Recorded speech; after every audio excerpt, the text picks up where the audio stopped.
Praise the Lord. அருட்பணி அறைகூவல் நிகழ்ச்சிக்கு உங்களை அன்புடன் வரவேற்கின்றேன். தொடர்ந்து ஆண்டவருடைய நாமத்தின் மகிமைக்காக நாம் கற்று தேறுகிறோம். நீங்கள் கேட்கிறவர்களாக மட்டும் இல்லாதபடிக்கு நான் எப்படி இந்த மிஷனரி ஊழியத்திலே ஒரு பங்கு வகிக்க முடியும்? எல்லாரும் மிஷனரிகளாக இருக்க ஒருவேளை அழைக்கப்படாமல் இருக்கலாம். Maybe we are not called to be career missionaries, to be in the mission field. That is understandable, acceptable. But missionary ஊழியத்தில் நான் ஈடுபடலாமா வேண்டாமா? மிஷனரி ஊழியத்திற்காக ஜெபிப்பது, மிஷனரி ஊழியத்திற்காக கொடுப்பது, மிஷனரி பாரத்துடன் இருப்பது, மிஷனரி ஊழியம் நிறைவேற வேண்டும் என்று ஆதங்கப்பட்டு அந்த திட்டத்திலே எப்படியாகிலும் இணைந்து கொள்ள வேண்டும் என்ற அந்த காரியங்கள் எல்லாம் இருக்கிறதே, அது ஒரு தனிநபருக்கோ ஒரு குடும்பத்திற்கோ ஒரு திருச்சபைக்கோ ஒரு ஆப்ஷனே கிடையாது. We must be involved. So இந்த எபிசோட் நிறைய நம்ம ஆண்டவருடைய கிருபையினால் படித்து கொண்டு வருகிறோம். I only pray that you will somehow at some point receive burden. ஏனென்றால் போன எபிசோடில் பாரத்தை குறித்து தான் நான் உங்களிடத்தில் பேசினேன். I talked about the burden of the Lord. இதுதான் ஆண்டவருக்கு இருக்கிற ஒரு பாரம், சபைகளை குறித்த பாரம். சபைகளை குறித்த பாரம் இருக்கிறதுனால தான் ஆண்டவர் வெளிப்படுத்தின விசேஷத்தில் 2ஆம் அதிகாரம் 3ஆம் அதிகாரம் பார்த்தீங்கன்னா சபைகளை குறித்து அவர் ஒரு செய்தியை அனுப்புகிறார். சபைகளில் இருந்த நல்ல காரியங்களையும் சொல்லுகிறார், சபையிலே இருந்ததான குறைகளையும் சொல்லுகிறார், திருத்துவதற்கான அவகாசத்தையும் கொடுக்கிறார். ஸோ பிரியமானவர்களே, இந்த அருட்பணி அறைகூவல் நிகழ்ச்சியை நாம் கேட்கிறோம், குட். ஆனால் அதை வாழ்க்கையிலே அப்பியாசிக்க நீங்கள் யோசிக்க வேண்டும். இன்றைக்கு தொடர்ந்து நாம் இந்த எபிசோடில் பவுலனுடைய மிஷனரி ஊழியத்தில் சீஷத்துவம் என்ற காரியத்தை குறித்து நாம் தொடர்ந்து படிக்கப் போகிறோம். சில நிமிடங்களிலே உங்களை சந்திக்கிறேன். உங்களுடைய செவிகளை தேவனுடைய இருதயத்தின் பக்கத்திலே வைத்தால் ஒருவரும் கெட்டு போகக்கூடாது, யாவரும் ரட்சிக்கப்பட வேண்டும் என்ற வார்த்தை தான் ரீங்காரம் இடுவதை நீங்கள் கேட்பீர்கள். Not everybody is called to be a missionary, but every believer is called to be involved in missions. இந்த ராஜ்யத்தின் சுவிசேஷம் சகல ஜாதிகளுக்கும் அறிவிக்கப்படும், அப்பொழுது முடிவு. நான் ஒரு சாதாரண விசுவாசி தான், நான் எப்படி தேவனுடைய திட்டத்தில் ஈடுபடுவது? அந்நிய பாஷையின் அபிஷேகம் எதற்காக? அனைத்து பாஷையினரையும் சந்திப்பதற்காக. வட இந்திய ஊழியத்திற்காக நான் ஜெபிக்கிறேன், கொடுக்கிறேன், வேற என்ன செய்ய வேண்டும்? பிரதான கட்டளை என்பது முடிந்தால் செய்யுங்கள் என்று தேவன் சொல்லவில்லை, கண்டிப்பாக செய்ய கொடுத்த கட்டளை. அருட்பணி அறைகூவல், partnering with God in missions. சிஷத்துவத்திற்கான சிலபஸ் இருக்கிறதா என்ற கேள்வியை எழுப்பி நாம் கடந்த பல எபிசோடில் அதை குறித்தே நாம் தியானித்து வருகிறோம். பிரயோஜனமாக இருக்கிறது என்று நான் நம்புகிறேன்.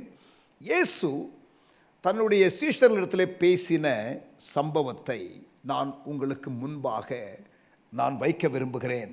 லூக்கா 14ஆம் அதிகாரம் 25 34 வாசிக்கிறேன். I will read Luke chapter 14 verses 25 to verse 34. பின்பு அநேக ஜனங்கள் அவரோட கூட பிரயாணமாய் போகையில் அவர்களிடமாய் அவர் திரும்பி பார்த்து, நல்லா கவனிங்க, அநேக ஜனங்கள் அவரோட கூட பிரயாணமாய் போகையில், a lot of people followed Jesus. அவர்களிடத்திலே அவர் திரும்பி பார்த்து, யாதொருவன் என்னிடத்தில் வந்து தன் தகப்பனையும் தாயையும் மனைவியையும் பிள்ளைகளையும் சகோதரரையும் சகோதரிகளையும் தன் ஜீவனையும் வெறுக்காவிட்டால் எனக்கு சீஷனாய் இருக்க மாட்டான். கிரவுட் நிறைய வருது.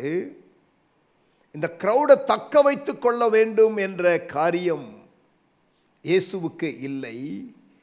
அவர்கள் குவாலிட்டி பீப்புளாக இருக்க வேண்டும் என்பதை மனதிலே வைத்து, யாதொருவன் என்னிடத்திலே வந்து தன் தகப்பனையும் தாயையும் மனைவியையும் பிள்ளைகளையும் சகோதரரையும் சகோதரிகளையும் தன் ஜீவனையும் வெறுக்காவிட்டால் எனக்கு சீஷனாய் இருக்க மாட்டான். அப்ப சீஷத்துவத்தை குறித்து இங்கே இயேசு ஒரு ஸ்டேட்மெண்ட் சொல்லுகிறார். யாரு சீஷனாய் இருக்க மாட்டான் என்று சொல்லுகிறார். தன் சிலுவையை சுமந்து கொண்டு எனக்கு பின் செல்லாதவன் எனக்கு சீஷனாய் இருக்க மாட்டான். அடுத்த வசனம் 27ஆம் வசனம். 26ஆம் வசனத்திலேயும் சொல்லுகிறார், இப்படிப்பட்டவன் என் சீஷனாய் இருக்க மாட்டான். 27ஆம் வசனம், இப்படிப்பட்டவன் எனக்கு சீஷனாய் இருக்க மாட்டான். 33ஆம் வசனம் verse 33, அப்படியே உங்களில் எவனாயிலும் தனக்கு உண்டானவைகளை எல்லாம் வெறுத்து விடாவிட்டால் அவன் எனக்கு சீஷனாய் இருக்க மாட்டான். So there are 3 verses, 3 வசனங்கள். வசனம் 26, வசனம் 27, வசனம் 33. நான் 3 வசனத்தையும் மறுபடியும் வாசிக்க போகிறேன். அதில் இருக்கிற காமன் டினாமினேட்டர் எனக்கு சீஷனாய் இருக்க மாட்டான். cannot be my disciple. who cannot be my disciple என்பதை இயேசுவே சொல்லுகிறார். 26ஆம் வசனம், யாதொருவன் என்னிடத்திலே வந்து தன் தகப்பனையும் தாயையும் மனைவியையும் பிள்ளைகளையும் சகோதரரையும் சகோதரிகளையும் தன் ஜீவனையும் வெறுக்காவிட்டால் எனக்கு சீஷனாயிருக்க மாட்டான். 27ஆம் வசனம், தன் சிலுவையை சுமந்து கொண்டு எனக்கு பின் செல்லாதவன் எனக்கு சீஷனாய் இருக்க மாட்டான். 33ஆம் வசனம், அப்படியே உங்களில் எவனாகிலும் தனக்கு உண்டானவைகளை எல்லாம் வெறுத்து விடாவிட்டால் அவன் எனக்கு சீஷனாய் இருக்க மாட்டான். இந்த 3 வசனங்களை இன்றைக்கு நாம் புரிந்து கொள்ள முயற்சிக்க போகிறோம். இயேசுவே சொல்லியிருக்கிறார், இப்படிப்பட்டவர்கள் எனக்கு சீஷனாய் இருக்க முடியாது. என்ன சொல்லுகிறார்? What is he saying? Let us try to decode it. Let us try to understand it. அதை நாம் புரிந்து கொள்ள நாம் முயற்சிப்போம். முதலாவதாக, யாதொருவன் என்னிடத்திலே வந்து தன் தகப்பனையும் தாயையும் மனைவியையும் பிள்ளைகளையும் சகோதரரையும் சகோதரிகளையும் தன் ஜீவனையும் வெறுக்காவிட்டால். என்ன சொல்றார் ஆண்டவர்? அப்போ அம்மாவை வெறுத்துறணும், அப்பாவை வெறுத்துறணும், பிள்ளைகளை வெறுத்துறணும், அப்புறம் சகோதரரை வெறுத்துறணும், சகோதரிகளை வெறுத்துறணும், அப்படியே சொல்றாரு. Is that what Jesus is saying? Well, நல்லா நீங்கள் கவனிங்க. பைபிளில் நீங்கள் வந்து ஒட்டுமொத்தமாக நீங்கள் பார்க்கணும். You should see the Bible in its entirety. பைபிளில் மற்ற நிறைய இடத்துல தகப்பனையும் தாயையும் கனம் பண்ணுவாயாக என்று போட்டிருக்கிறது. தகப்பனையும் தாயையும் கனம் பண்ணாதவனுடைய கண்களை நதியின் காகம் பிடுங்கி போடும் என்று கடினமான வார்த்தைகள் சொல்லப்பட்டிருக்கிறது. அம்மா அப்பாவை ஒழுங்காக பார்த்து கொள்ளாதவர்கள் வந்து சபிக்கப்பட்டவர்கள் என்ற அளவிற்கு வேதத்திலே வசனங்கள் உண்டு. அப்படிப்பட்டதான ஒரு நிலையில் நீங்கள் இதை எப்படி புரிந்து கொள்ளப் போகிறீர்கள்? How are you going to understand this verse? தன் தகப்பனையும் தாயையும் மனைவியையும் பிள்ளைகளையும் சகோதரரையும் சகோதரிகளையும் தன் ஜீவனையும், it includes your own life, வெறுக்காவிட்டால் எனக்கு சீஷனாக இருக்க மாட்டான். அதாவது நீங்கள் கான்டெக்ஸ்டில் பார்த்தீங்கன்னா, நீங்கள் ஹோல் பைபிள் கான்டெக்ஸ்டில் பார்த்தீங்கன்னா, you will understand the spirit that Jesus had when he communicated this. இந்த காரியங்களை சொல்லும் பொழுது அவருக்கு இருந்த காரியத்தை நீங்கள் புரிந்து கொள்ளலாம். What he is trying to say என்றால், மற்ற எல்லா உறவுகளை விட என்னோடு கூட உள்ள உங்களுடைய உறவு மேன்மையாக இல்லாவிட்டால், it is in the context of being his disciple, not in general terms. அவர்களை வெறுக்க வேண்டும் என்பது பாயிண்ட் அல்ல. அவருக்கு சீஷராய் இருப்பதற்கான ஃபோக்கஸை சொல்லுகிறார். மற்ற உறவுகள் உங்களுக்கு மேலான உறவுகளாக இருக்கக்கூடாது. Are you there? மற்ற எந்த உறவுகளும், உங்கள் ஓன் லைஃபு, உங்கள் ஓன் சகோதரர்கள், உங்கள் மனைவி, உங்கள் பிள்ளைகள், உங்கள் பெற்றோர், அந்த உறவை விட உங்களுக்கு தேவனோடு உள்ள உறவு தான் மேலான உறவாக இருக்க வேண்டும். It's a tall order, it's a big call, but that is the cost of discipleship. Intimate relationship, தனிப்பட்ட உறவு. இதை நான் யோசிக்கும் பொழுது எனக்கு ஆபிரகாம் தன் சொந்த குமாரன் ஆகிய ஈசாக்கை பலியிட ஆண்டவர் சொல்லுகிறாரே, அந்த சம்பவம் எனக்கு ஞாபகம் வருகிறது. ஜெனசிஸ் சாப்டர் 22, ஆதியாகமம் 22ஆம் அதிகாரம். Genesis chapter 22. ஆண்டவர் வயதான காலத்திலே அவனுக்கு மகனை கொடுக்கிறார் ஆபிரகாமுக்கு.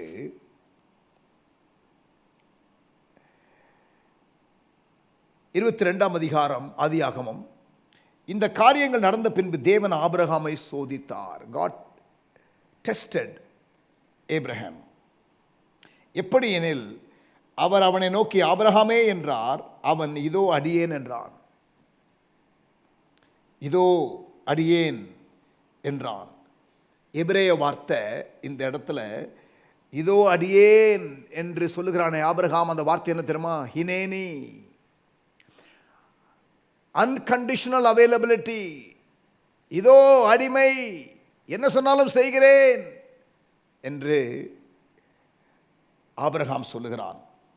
அப்பொழுது அவர், உன் புத்திரனும் உன் ஏகசுதனும் உன் நேசகுமாரனுமாகிய whom you love ஈசாக்கை நீ இப்பொழுது அழைத்து கொண்டு மோரியா தேசத்துக்கு போய் அங்கே நான் உனக்கு குறிக்கும் மலையின் ஒன்றின் மேல் அவனை தகனபலியாக பலியிடு.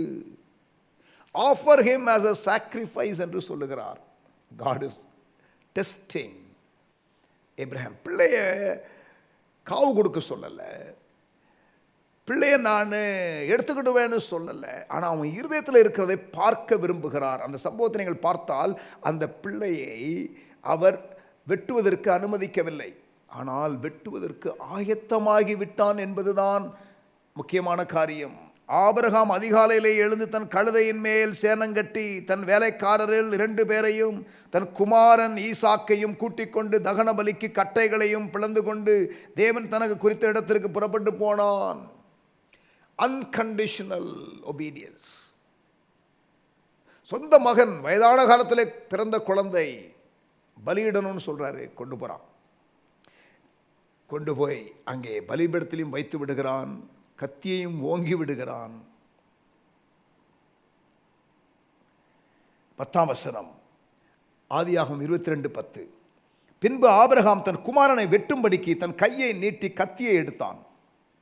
அப்பொழுது கர்த்தருடைய தூதனானவர் வானத்திலிருந்து ஆபிரகாமே ஆபிரகாமே என்று கூப்பிட்டார். அவன் இதோ அடியேன் என்றான்.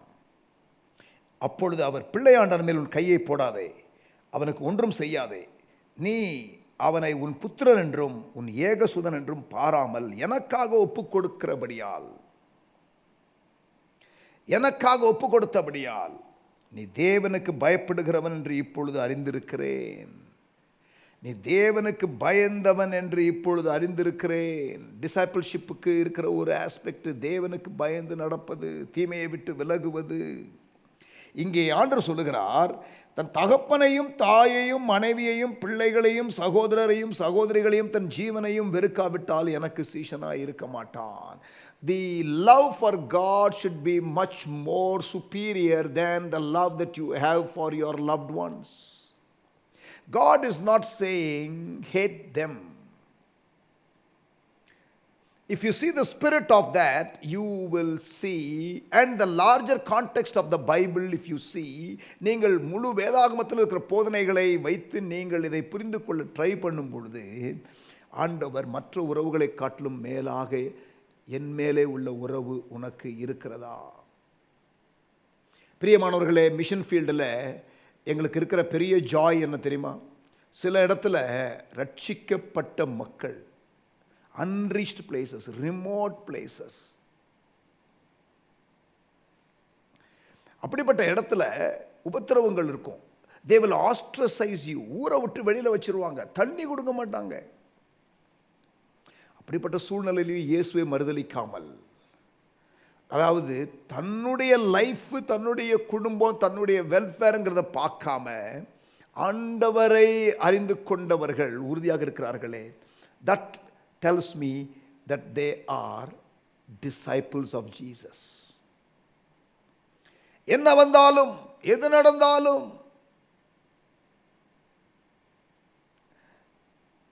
சொந்த பிள்ளைகள் பலியாகி விட்டார்கள். கர்த்தர் கொடுத்தார், கர்த்தர் எடுத்தார், கர்த்தருக்கு ஸ்தோத்திரம். அதாவது யோபு தன் பிள்ளைகளை நேசிக்கவில்லை என்பது கிடையாது. பிள்ளைகளை நேசிக்கிறதை விட ஆண்டவரை அதிகமாக நேசித்தான். So the first thing that Jesus says is intimate relationship. தனிப்பட்ட உறவு, நெருங்கிய ஒரு உறவு தேவனோடு. அப்படி இல்லாதவன் சீஷனாய் இருக்க மாட்டான் என்று சொல்லுகிறார். verse 26. இரண்டாவது verse 27. தன் சிலுவையை சுமந்து கொண்டு எனக்கு பின் செல்லாதவன் எனக்கு சீஷனாய் இருக்க மாட்டான். தன் சிலுவையை, இது இயேசுனுடைய சிலுவையை சுமக்கிறது இல்லை, தன் சிலுவையை. முதலாவது இன்டிமேட் ரிலேஷன்ஷிப். இப்போ இண்டிவிஜுவல் கிராஸ். தன்னுடைய சிலுவையை எடுத்துக்கொண்டு நடக்காதவன் எனக்கு சீஷனாய் இருக்க மாட்டான். கிராஸ் என்று சொல்லும் பொழுது வாட் டஸ் தட் மீன்? சிலுவை என்று நாம் சொல்லும் பொழுது எதை நாம் சொல்லுகிறோம்? தேவ சித்தம் நம்முடைய வாழ்க்கையில். இயேசு கெத்செமனே தோட்டத்தில் ஜெபிக்கிறார். பிதாவே, கூடுமானால் இந்த பாத்திரம் என்னை விட்டு எடுபடட்டும், ஆகிலும் என் சித்தம் அல்ல உம் சித்தம். ஆகிலும் என் சித்தம் அல்ல உம் சித்தம். பிதாவின் சித்தம் என்ன? இயேசுவை குறித்து சிலுவை. What was God's will for Jesus? Cross. Likewise for you and for me, God's will is the cross. Doing what God wanted you to do in any given situation. எந்த ஒரு சூழ்நிலையிலும் தேவன் சொல்ல விரும்புகிற அல்லது நீங்கள் செய்ய வேண்டும் என்று விரும்புகிற காரியத்தை அறிந்து அதை செய்வது. Individual cross. And why are we saying that as cross God's will? Because God's will is not easy. தேவ சித்தம் என்பது ஈஸி கிடையாது, இம்பாசிபிளும் கிடையாது, ஈஸியும் கிடையாது. அதை நாம் செய்ய முடியாது என்று சொல்லவில்லை, ஆனால் எளிதானது அல்ல. தேவசித்தம் என்பது எப்பொழுதுமே அட்ராக்டிவாக இருக்காது. தேவசித்தம் என்பது நம்மை ஸ்ட்ரெச் பண்ணுகிற காரியமாக இருக்கும். தேவசித்தம் என்பது கிளாமரஸாக இருக்காது. பாருங்க, பிலிப்பு சமாரியாவில் வல்லமையாய் தேவனால் பயன்படுத்தப்படுகிறான். தேவசித்தம் என்ன? வனாந்திரத்துக்கு போ. See, it's not glamorous, but go என்று சொல்லிட்டார்னா போயிடணும். அதாவது எது முக்கியம்? எருசலேமுக்கு போகிறது, அங்கே ஆபத்து இருக்கிறது பவுலுக்கு. அதுதான் தேவசித்தம் என்பதை பவுல் அறிந்திருக்கிறார். ஆனால் கூட இருக்கிறவர்கள்லாம் வேண்டாம் வேண்டாம் வேண்டாம், ஆபத்து. See, natural mind says there is danger, don't go, Paul. But the spirit guided conviction for Paul says go nevertheless. அதுதான் பவுலுக்கு இருந்த சிலுவை. உங்களுக்கும் எனக்கும் தேவ சித்தம் என்று ஒரு காரியம் இருக்குமே, அதுதான் சிலுவை. That is cross. Intimate relationship, individual cross. Individual cross குறித்து நாம் அறிந்து கொள்ள Matthew 16க்கு வருவோம். Let us come to Matthew chapter 16. இயேசு சீஷர்களை பார்த்து, மனுஷகுமாரனாகிய என்னை ஜனங்கள் யார் என்று சொல்லுகிறார்கள் என்று கேட்டார். அதற்கு அவர்கள், சிலர் உம்மை யோவான் ஸ்நானன் என்றும், சிலர் எலியா என்றும், வேறு சிலர் எரேமியா அல்லது தீர்க்கதரிசிகளில் ஒருவன் என்றும் சொல்லுகிறார்கள். சரி, அப்பொழுது அவர், நீங்கள் என்னை யார் என்று சொல்லுகிறீர்கள்? சரி, அவங்கெல்லாம் அப்படி சொல்றாங்க, நீங்க என்ன யாருன்னு சொல்றீங்க? ஜீவனுள்ள தேவனுடைய குமாரனாகிய கிறிஸ்து, பேதுரு சொல்லுகிறார். குட், பாராட்டுக்குரியது, கரெக்டாக சொல்லிட்ட, வெளிப்பாடை பெற்றுக்கொண்ட, சபாஷ், வெல் டன், பாராட்டியாச்சு. மாம்சம் ரத்தம் உனக்கு அதை வெளிப்படுத்தல, பரலோகத்தில் பிதா உனக்கு அதை வெளிப்படுத்தியிருக்கிறார். அதற்கு பிறகு 21ஆம் வசனம் பாருங்க, மேத்யூ 16:21. அது முதல் இயேசு தாம் எருசலேமுக்கு போய் மூப்பராலும் பிரதான ஆசாரியராலும் வேத பாரகராலும் பல பாடுகள் பட்டு கொலையுண்டு 3ஆம் நாளில் எழுந்திருக்க வேண்டும் என்பதை தம்முடைய சீஷர்களுக்கு சொல்ல தொடங்கினார். டிஃபிகல்ட்டான தன்னுடைய அந்த ஃபியூச்சரை அவர் வெளிப்படுத்துகிறார். அப்பொழுது பேதுரு அவரை தனியே அழைத்து கொண்டு போய், ஆண்டவரே, இது உமக்கு நேரிடக்கூடாதே, இது உமக்கு சம்பவிப்பதில்லை என்று அவரை கடிந்து கொள்ள தொடங்கினான். Out of love for Jesus, out of goodwill for Jesus, but very humanitarian response, மனுஷீக ஒரு ரெஸ்பான்ஸ்.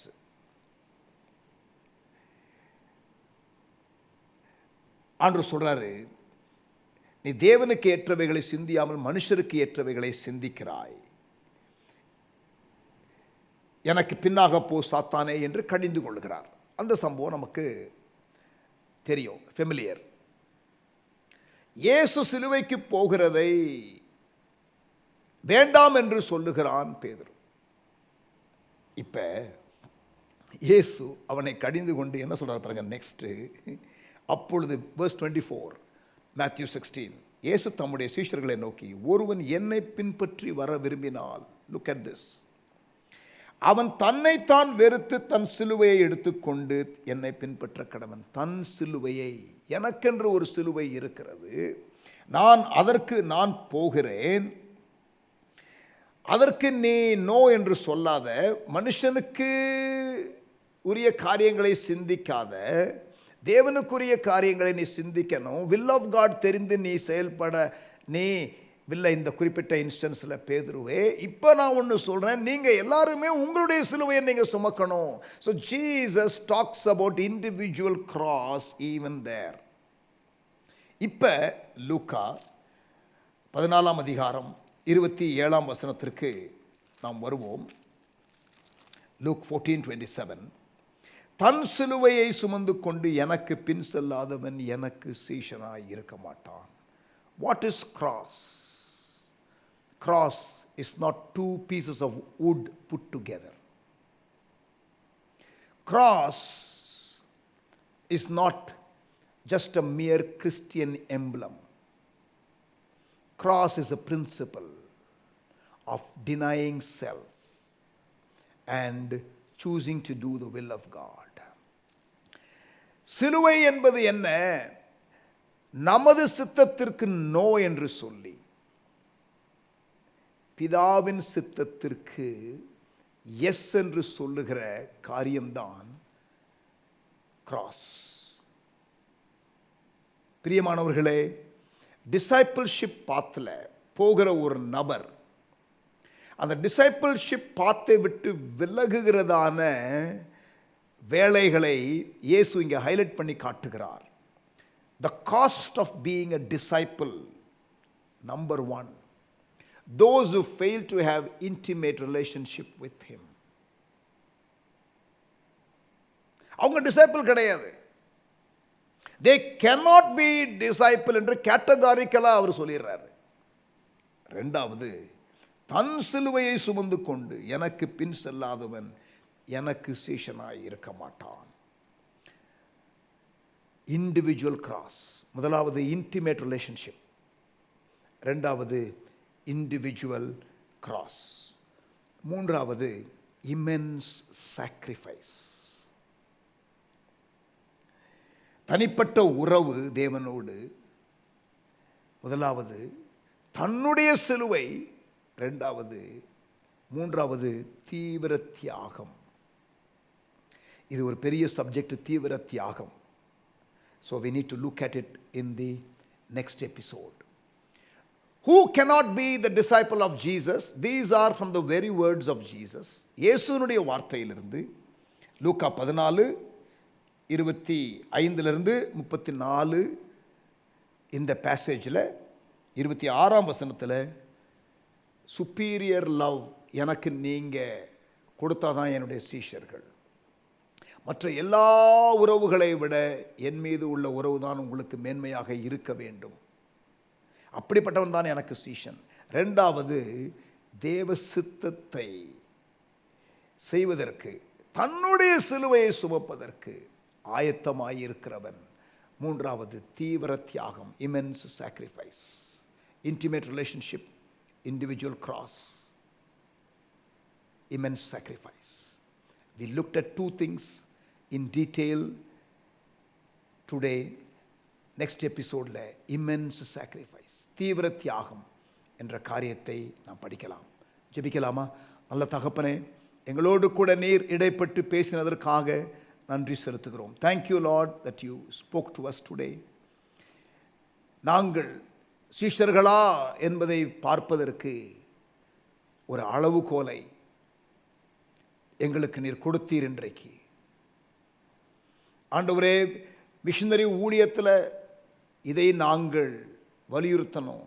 மக்களை ரட்சிப்புக்குள்ள நடத்துவது பெருசு அல்ல, அவர்களை சீஷர்கள் ஆக்கணும் என்பதும் முக்கியம் என்பதை நாங்கள் அறிந்திருக்கிறோம், கற்றுக்கொண்டு வருகிறோம். இதை எங்கள் வாழ்க்கையிலும் கடைபிடிக்க எங்களுக்கு உதவி செய்யும். இயேசுவின் நாமத்தில் வேண்டிக் கொள்கிறோம் எங்கள் நல்ல பிதாவே, ஆமேன். அருட்பணி அறைகுவல் நிகழ்ச்சியில் மறுபடியுமாக உங்களை சந்தித்ததிலே மகிழ்ச்சி. ஆண்டவர் உங்களை ஆசீர்வதிப்பாராக. இன்னொரு எபிசோடில் விரைவில் சந்திக்கிறேன். God bless you. 1999 ஜனவரி முதல் ஹார்வெஸ்ட் மிஷன் ஊழியங்கள் பீகாரில் துவங்கி கடந்த 23 ஆண்டுகளாக உள்ளூர் ஊழியர்களை பயிற்றுவிக்கும் பணியையும் ஊழியங்களையும் முறையாக செய்து வருகின்றது. பீகார் மாநிலத்தில் 80 விழுக்காட்டிற்கும் அதிகமான கிராமங்களில் இன்னும் இயேசுவின் நற்செய்தி எட்டவில்லை. இப்படிப்பட்ட கிராமங்களை மையமாக வைத்து வாழ்வில் நம்பிக்கையை கொண்டு வரக்கூடிய இயேசுவின் நற்செய்தி அறிவிக்கப்படுகிறது. பெரும்பாலான கிராமங்களில் குடிநீர் வசதி சரிவர இல்லாததினால்தான் இயன்றவரை குடிநீர் வசதி ஏற்படுத்தி கொடுக்கப்படுகின்றது. ஒருபோதும் தாகம் எடுக்காத ஜீவ தண்ணீரை அருளுகின்ற இயேசுவும் அறிமுகப்படுத்தப்படுகின்றார். கல்வி மையம் இல்லாத 30 அல்லது 40 கிராம பகுதிகளை மையமாக வைத்து ஆங்கில மொழி வாயிலாக கல்விக்கூடங்கள் ஏற்படுத்தப்பட்டு 4 பள்ளிகளில் சுமார் 1500 மாணாக்கர் பயின்று வருகின்றனர். 80% மக்கள் கிராமங்களில் தான் வாழ்கின்றனர். இவர்களுக்கு தேவையான அடிப்படை கல்வியும் இதர தொழில் பயிற்சிகளும் கொடுக்கப்பட்டு மேம்பாட்டு திட்டங்கள் செயல்முறையில் உள்ளன. கூடுமானவரை திருச்சபை இல்லாத 10 அல்லது 20 கிராமங்களுக்கு ஒரு திருச்சபை கட்டிடம் என்ற முயற்சி எடுத்து இயன்ற வரை அக்கிராம மக்களின் ஈடுபாட்டுடன் கட்டப்படுகின்றது. அவ்வப்போது ஊழியர்களின் செயல்பாட்டிற்கென உபகரணங்களும் வழங்கப்படுகின்றன. பீகார் மற்றும் ஒரிசா மாநிலங்களில் பணிபுரியும் 160க்கும் மேற்பட்ட ஹார்வெஸ்ட் அருட்பணியாளர்களுக்காகவும் ஊழியங்களுக்காகவும் ஜெபியுங்கள். மிஷனரி ஊழிய ஜெப கையேட்டை பெற உங்களது தொலைபேசி எண்ணை எமது வாட்ஸ்அப் எண்ணிற்கு அனுப்பி வையுங்கள். கர்த்தர் உங்களை ஆசீர்வதிப்பாராக.